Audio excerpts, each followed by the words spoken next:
Inihati dito na water dispenser guys, sa kapitbahay namin. Pag nadikdik siya, kusang lalabas yung tubig.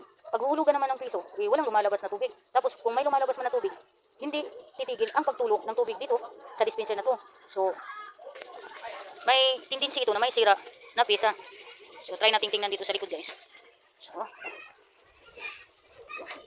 So, ito yung sensor niya at ito yung water timer. So, kanina, chinek ko tong sensor. Pag nahawakan ko to ng ganito, kusang lalabas yung tubig. So, may tendency na itong sensor ang may sira. So, try natin palitan yung sensor. So, napalitan na natin na sensor. Ito yung pinalit ko na bagong sensor ngayon guys. So, try natin isaksak. Okay. So, ayun. Bago na yung sensor. Tapos, try natin dikdikin. So, walang lumalabas na tubig. Itong timer, wala pa din. So, try natin hulugan ng piso. Ito. Try natin hulugan ng piso.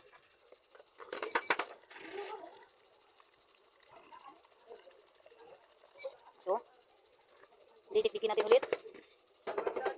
Kasi may mga bata kasi guys na mahilig pag nakahulog sila ng piso na lumang piso is kailangan nilang dikdikin. Kaya yung madalas nasisira yung sensor nito. Kaya ang sira nito guys, kaya minsan lumalabas yung tubig na walang tigil ang pagtulo ng tubig. Tapos paghuhulugan siya ng piso, walang lumalabas na tubig. Pag nadikdik siya, may kusang lumalabas na tubig. So yun lang guys, yun lang yung sakit niya. Pinalitan ko lang yung sensor. Ang inilagay ko guys is yung bagong sensor. So yung ganito guys. Ito yung pinalit ko na bagong sensor. So sana po may natutunan po kayo guys. Please like and subscribe. Maraming salamat po.